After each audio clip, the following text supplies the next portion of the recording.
بسم اللہ الرحمن الرحیم۔ دعاؤں کی بحث ہماری چل رہی تھی، اس میں دعاؤں کے شرائط میں سے ایک شرط یہ ہے کہ جب ہم بارگاہ خداوندی میں ملتجی ہوتے ہیں، گڑ گڑاتے ہیں، کوئی چیز مانگتے ہیں، تو خدا کے سلسلے میں کسی قسم کے سوء ظن کا شکار نہ ہو۔ ایسا نہ ہو کہ ہمارے دل میں، ہمارے دماغ میں تزلزل ہو کہ ہم یہ چیز اللہ سے مانگ رہے ہیں،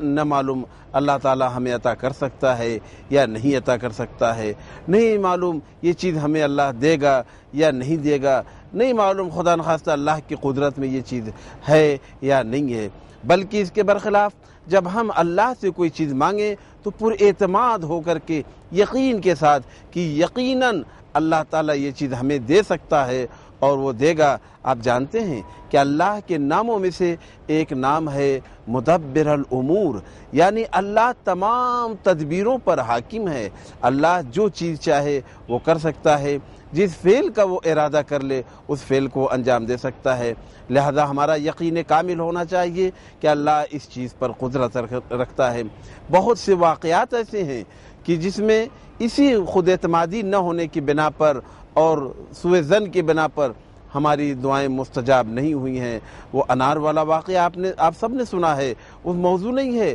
لیکن صرف اشارہ کہ جب مہلت مانگنے والے نے 3 دن کی مہلت مانگا کہ 3 دن کے بعد ہم اس سوال کا جواب دیں گے، اور 3 دن کے بعد جب امام نے ملاقات کی اور اس نے شکوہ ظاہر کیا کہ آپ نے آخر 3 دن کیوں ہمیں مضطرب رکھا، پریشان کیا، تو امام نے کیا فرمایا تھا؟ یہی تو فرمایا تھا کہ تمہیں خود اعتماد نہیں تھا، تمہیں خود یقین نہیں تھا۔ اگر تم اسی وقت ہم سے توسل کرتے، اگر تم اسی وقت اللہ کی بارگاہ سے ملتجی ہوتے تو اسی وقت ہم تمہاری اس مشکل کو آسان کر دیتے۔ لیکن ان لوگوں کو یقین نہیں تھا، 3 دن کی فرصت مانگی، 3 دن کے بعد ان کی دعا مستجاب ہوئی۔ لیکن اگر ہمارا یقین ہو کہ اللہ اس چیز پر قدرت رکھتا ہے، بلکہ قدرت کاملہ رکھتا ہے، اور کسی قسم کے سوء ظن کا ہم شکار نہ ہو، تو اللہ کو یقین کے ساتھ ہم پکاریں، اپنی دعا کو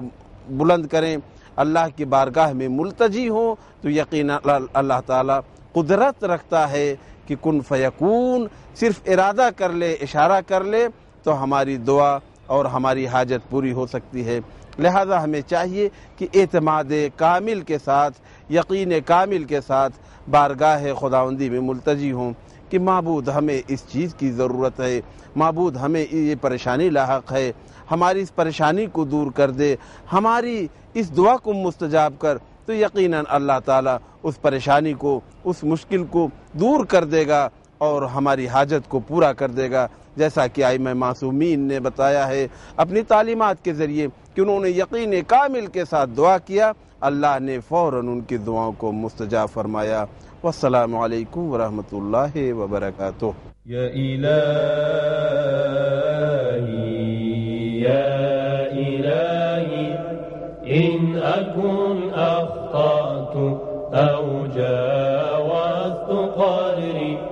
فاعف عن ذنبی واغفر لی خطیئتی